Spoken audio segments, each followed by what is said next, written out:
After 15 years working in law enforcement, I had finally saved enough to purchase my dream home. It was a modest 3-bedroom in the Whispering Pines community, nothing extravagant, but it represented everything I had worked for. The neighborhood had mature oak trees lining the streets, well-maintained homes, and most importantly to me, no homeowners association. I had deliberately avoided HOAs during my house search. After spending my days enforcing actual laws as a deputy sheriff at the county jail, the last thing I wanted was some neighborhood committee dictating what color I could paint my mailbox. My first few weeks in the new house were everything I had hoped for. I would come home from long, stressful shifts supervising inmates, kick off my boots, and enjoy the peaceful sanctuary I had created. The neighbors seemed friendly enough, exchanging waves as I retrieved my mail or worked in the garden. Mrs. Hernandez next door brought over homemade empanadas to welcome me, and the retired couple across the street invited me to their weekend barbecue. I declined politely, explaining that my shifts often made social commitments difficult, but appreciated the gesture. I have always been a private person, and while I did not hide my profession, I also did not broadcast it. My goal was simple: come home to peace and quiet after dealing with the constant tension and vigilance required at work. I did notice some neighbors walking around in what appeared to be security uniforms, navy blue polo shirts with some kind of insignia and khaki pants. They seemed to be taking notes while examining properties, but I figured they might be part of a neighborhood watch program. Not my business, and certainly not something that concerned me as long as they stayed off my property. That changed about 2 months after I moved in. I returned home one evening to find an official-looking letter in my mailbox. The envelope bore an embossed seal that looked surprisingly similar to law enforcement insignia, and the letterhead read, Neighborhood Authority Division. The contents informed me that I was in violation of Community Standards Code 37B, improper landscape maintenance, and would be fined $150 unless I remedied the situation within 7 days. The letter ended with a notice about a mandatory neighborhood meeting that weekend where further violations would be addressed. I read the letter twice, confusion turning to irritation. I had specifically confirmed with my real estate agent and through county records that this neighborhood had no HOA. My property deed showed no covenants or restrictions. Something was not adding up. I called my real estate agent, who confirmed again that there was absolutely no HOA registered with the county for Whispering Pines. She suggested I attend the meeting to clear up what must be a misunderstanding. That Saturday, I walked to the community center at the neighborhood park, where about 30 residents had gathered. At the front of the room stood 3 individuals wearing those navy blue polos I had noticed before, but now I could see the insignia clearly. A shield-shaped patch reading NAD Officer with Neighborhood Authority Division emblazoned beneath it.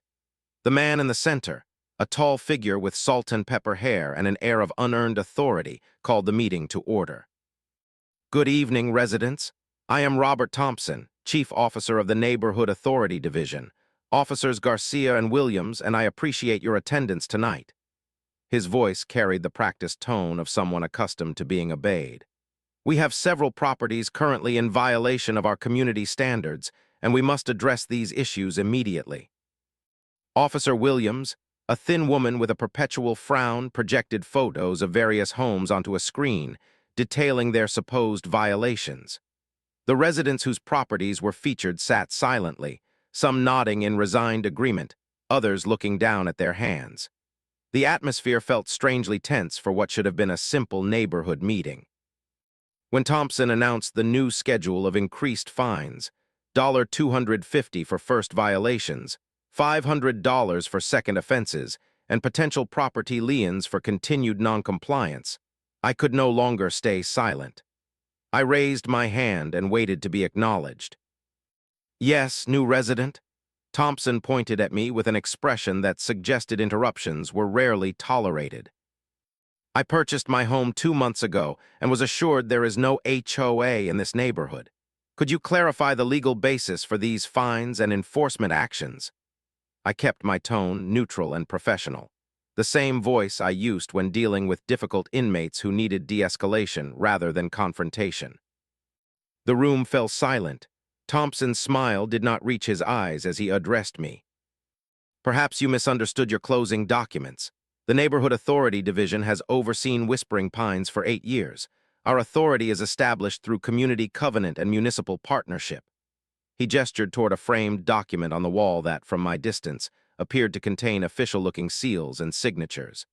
We maintain property values and community standards through our authorized enforcement actions. Your cooperation is not optional, it is required. Several neighbors shot me sympathetic glances, but no one spoke up to support my question. The meeting continued, with Thompson outlining new security measures, including regular property inspections and a neighborhood camera system that would help identify problem residents.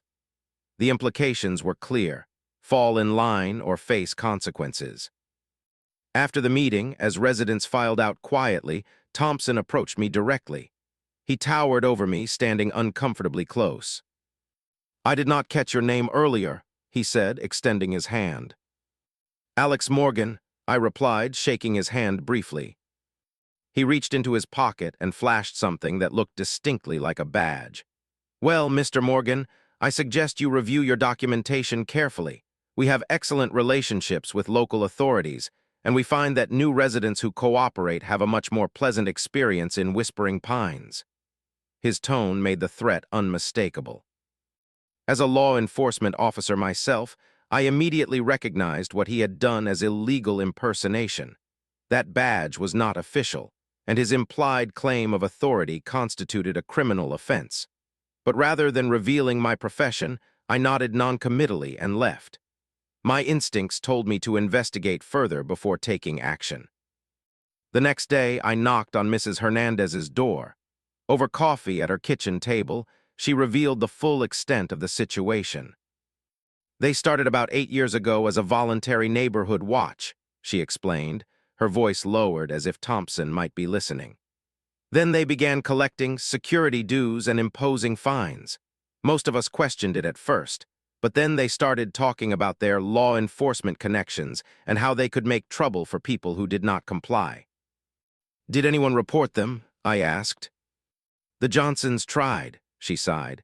"A week later, they had police at their door about noise complaints and building code violations, all false, but the harassment continued until they sold their house at a loss and moved away. After that, we all just paid." I visited several other neighbors that week, building a clearer picture. The Neighborhood Authority Division was collecting between $200 and $500 monthly from each household, supposedly for security services and community maintenance. Elderly residents were paying the highest amounts, afraid of confrontation and intimidation. When I asked to see receipts, I discovered the payment instructions directed funds to personal accounts, not any legitimate organization.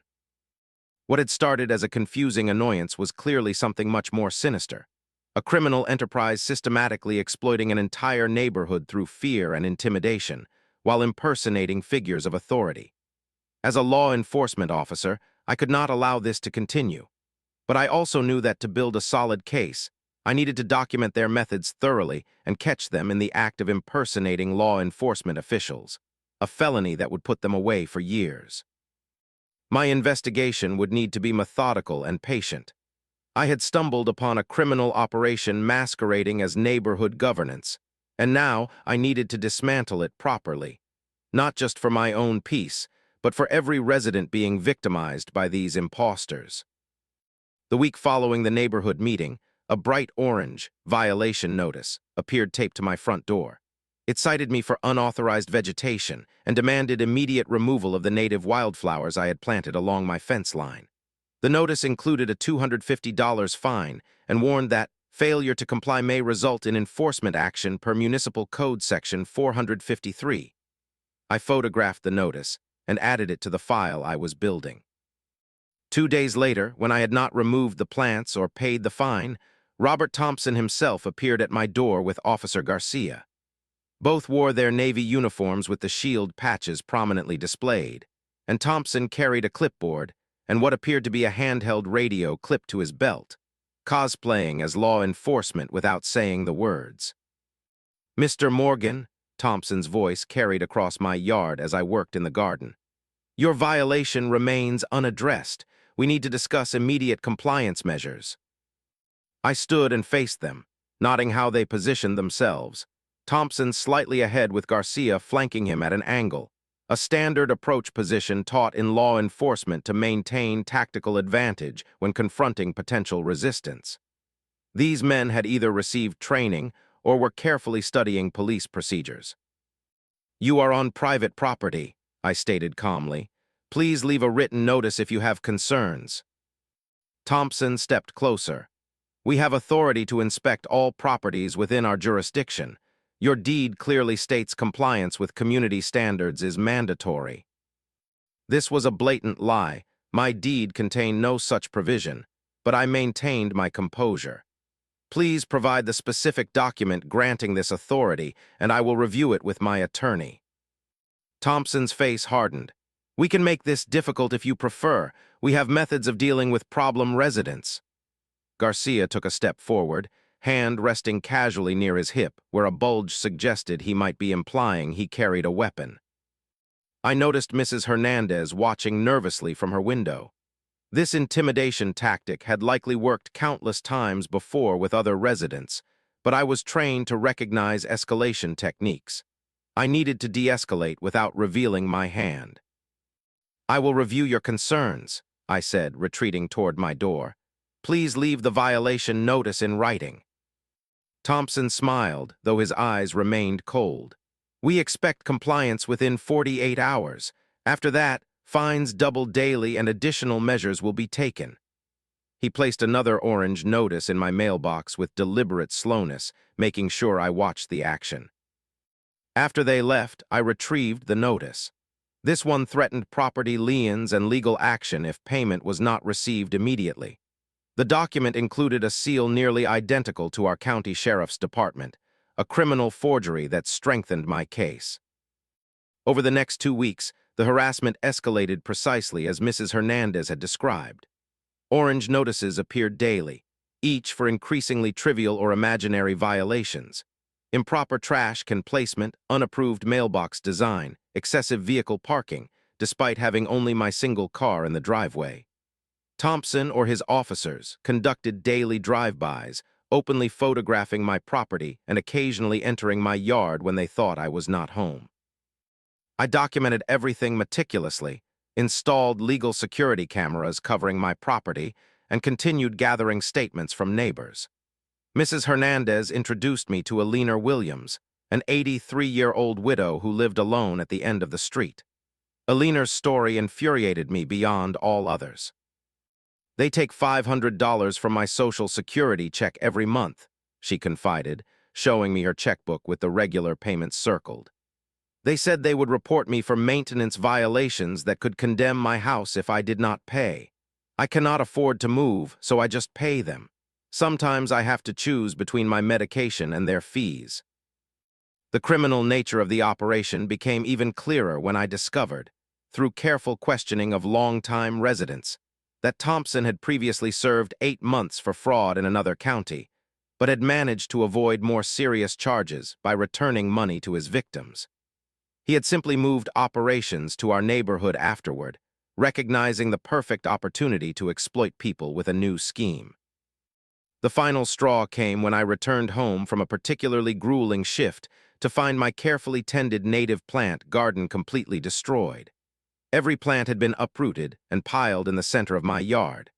Attached to my door was a different notice, this one on paper mimicking official county letterhead with the forged sheriff's department seal prominently displayed.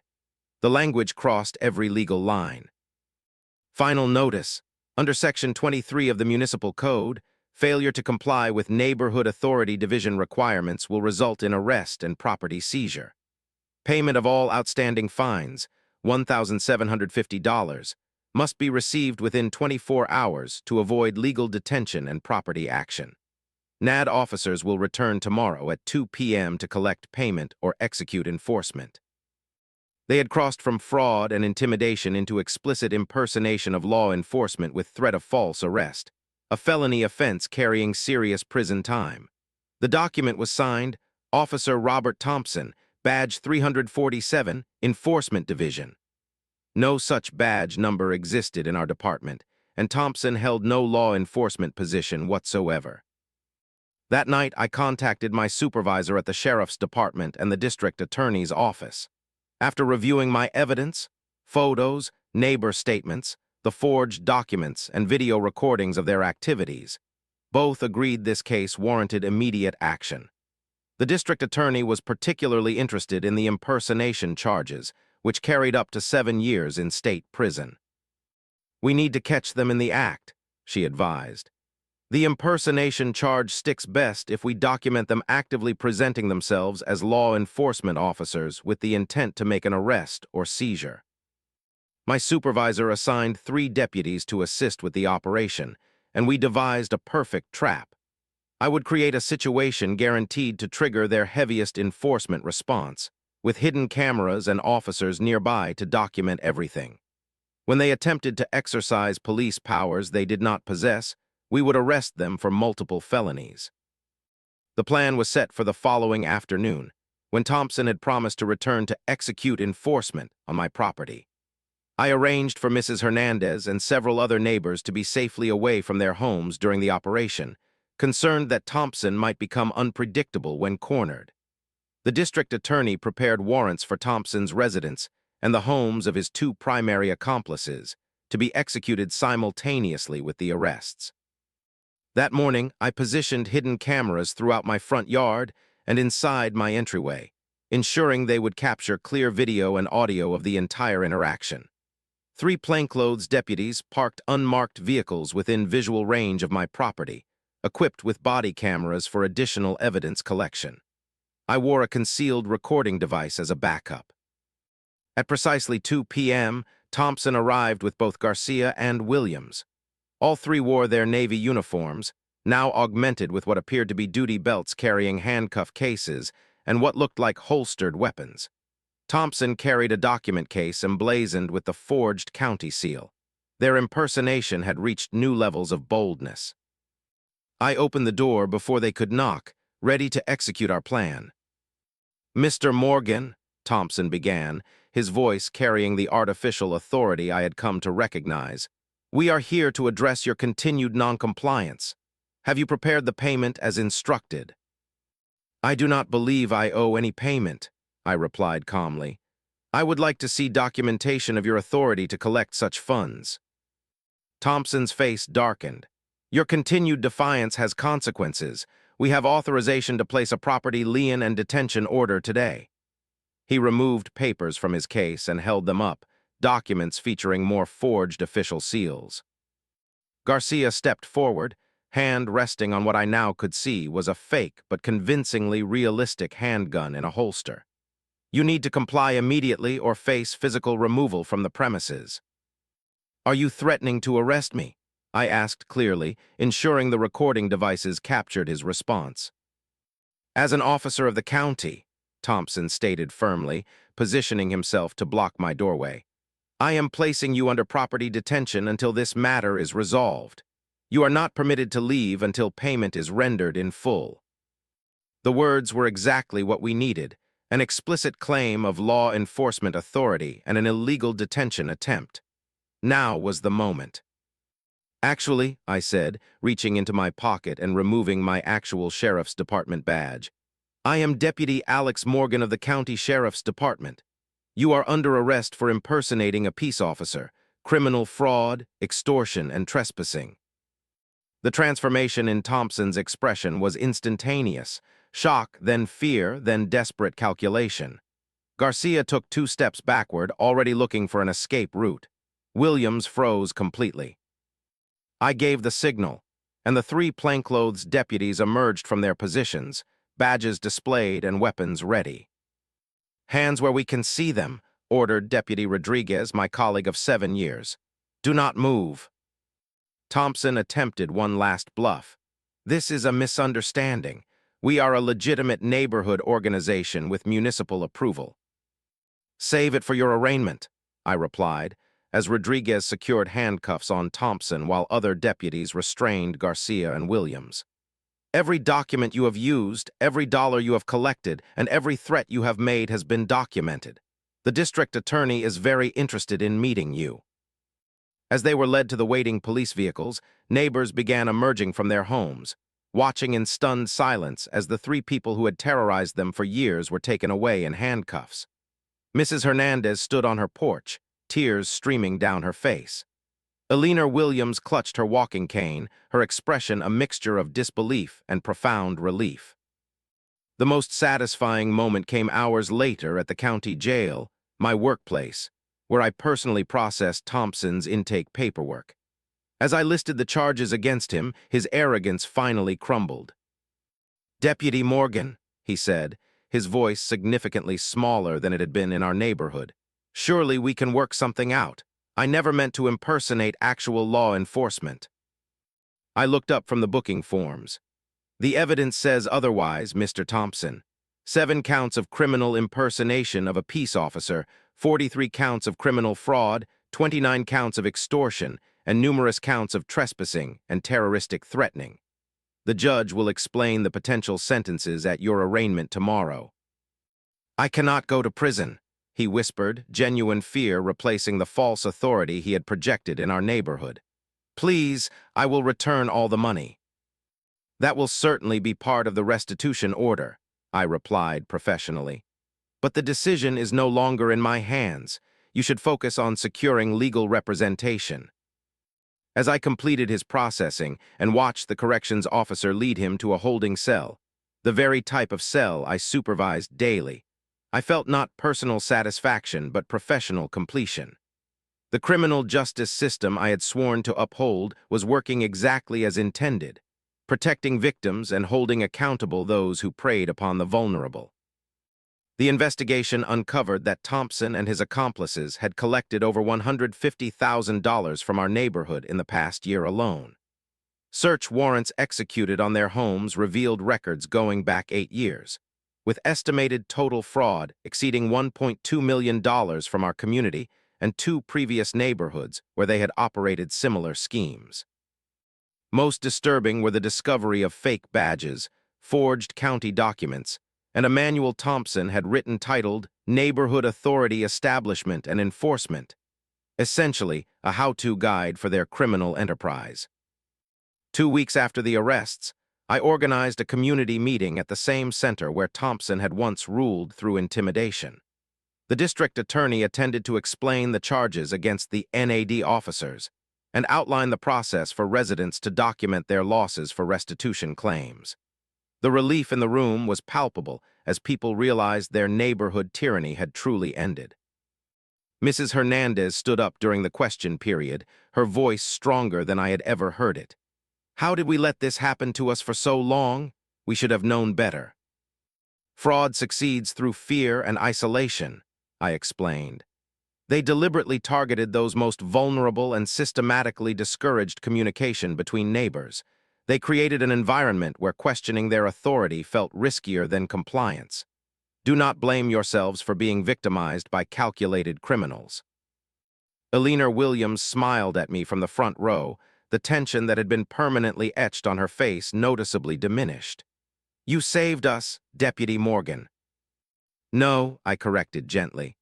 "I just helped restore what should have always been yours, the peaceful enjoyment of your own homes without fear or extortion." In the months that followed, our neighborhood underwent a remarkable transformation. With the shadow of intimidation lifted, people began connecting with each other. Children played outside more often. Gardens flourished. The community center hosted actual community events rather than Thompson's intimidation sessions. Some residents suggested forming a legitimate, optional neighborhood association focused on community support.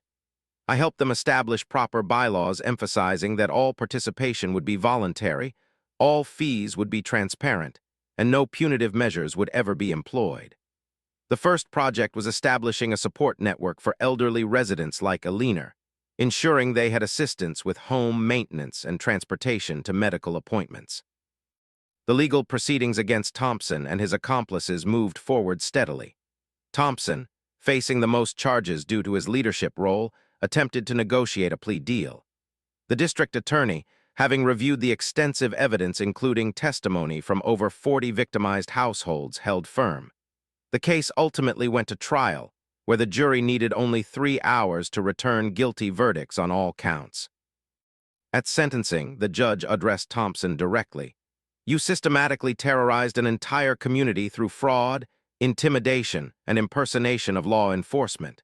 You targeted the elderly and vulnerable. You exploited people's natural respect for authority to steal their hard-earned money. The court sentences you to 7 years in state prison and orders full restitution to all victims." Garcia and Williams received lesser sentences of 3 and 4 years respectively, also with restitution requirements.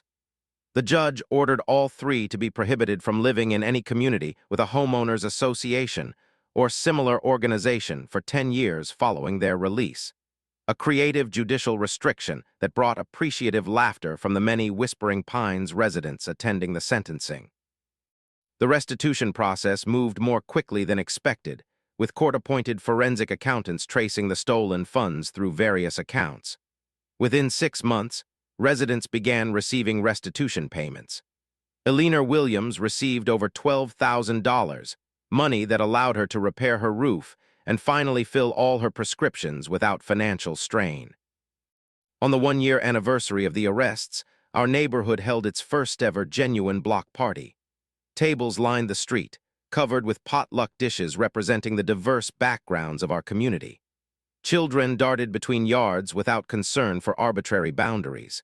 Music played, and for the first time, I saw many of my neighbors truly relaxed in their own community. Mrs. Hernandez approached me with a plate of her famous empanadas. "The neighborhood association wants to present you with something," she said, leading me toward a small gathering near the center of the celebration. Eleanor Williams stood there, holding a framed certificate. "The Whispering Pines community presents this certificate of appreciation to Deputy Alex Morgan," she read aloud, her voice carrying clearly despite her age, "for extraordinary service to our community and for returning our homes to us." I accepted the certificate with unexpected emotion rising in my throat. "I was just doing my job," I managed to say. "No," Eleanor replied, taking my free hand in both of hers. "You did much more. You saw injustice and acted when most would have simply moved away. You used your skills to help those who could not help themselves." As I looked around at the smiling faces of my neighbors, no longer victims but a true community, I recognized that my decision to buy this house had been more fortunate than I could have imagined. I had sought only a peaceful retreat from my demanding work at the county jail. Instead, I had found something far more valuable, a community worth protecting and now, a community worth belonging to. My professional life had always been about maintaining order in a controlled environment. But here, in Whispering Pines, I had learned something new about justice. That sometimes it looks like elderly neighbors sitting safely on their porches on summer evenings, children playing freely between unfenced yards, and people coming together not through fear but through genuine connection. This was the truest form of security any neighborhood could hope for, and I was prouder of helping create this environment than of any arrest I had ever made. Thompson would serve his full 7-year sentence, his appeals denied by higher courts. His Neighborhood Authority Division scheme became a case study in fraud prevention training for real homeowners associations and law enforcement agencies throughout the state. The story even caught national attention, with several news outlets featuring it as a cautionary tale about knowing your actual property rights and recognizing signs of fraudulent authority. My promotion within the sheriff's department came as a pleasant surprise, a new role investigating similar fraud schemes across the county. In the past year alone, we had identified and shut down 2 more fake authority operations in nearby communities, directly applying lessons learned from the Thompson case. Each successful investigation brought more victims forward, people who had been suffering in silence just as my neighbors had. The optional community association we established in Whispering Pines became a model for neighboring communities, focusing on support rather than enforcement. Our neighborhood watch program actually watched out for neighbors rather than monitoring them for violations. The community garden produced fresh vegetables that residents shared freely. The assistance program for elderly residents expanded to include regular social events specifically designed to prevent the isolation that Thompson had exploited. Perhaps most importantly, Residents created a Know Your Rights workshop that traveled to community centers across the county, helping homeowners understand their actual legal obligations and recognize signs of fraudulent authorities. Eleanor Williams, despite her initial reluctance to speak publicly, became one of the most effective presenters, her personal story touching audiences and empowering other victims to come forward. As for me, my home finally became the peaceful sanctuary I had originally sought, but now with the added richness of genuine community. What began as a personal confrontation with neighborhood bullies had evolved into a professional mission to protect vulnerable people from intimidation and fraud. The skills I had developed supervising inmates at the county jail had proven unexpectedly valuable in my own neighborhood, reminding me why I had entered law enforcement in the first place: to protect those who cannot protect themselves. On quiet evenings, I often sit on my front porch, watching the neighborhood children play freely in yards that once were territories of fear. The native wildflowers I replanted after Thompson's destruction now bloom magnificently along my fence line, occasionally attracting compliments rather than violation notices. My neighbors wave as they pass, no longer afraid of being observed or reported. Tonight, as the summer sun begins its slow descent, Eleanor Williams makes her way up my walkway, moving more steadily now with her new hip replacement, a surgery she had postponed for years while paying Thompson's fraudulent fees.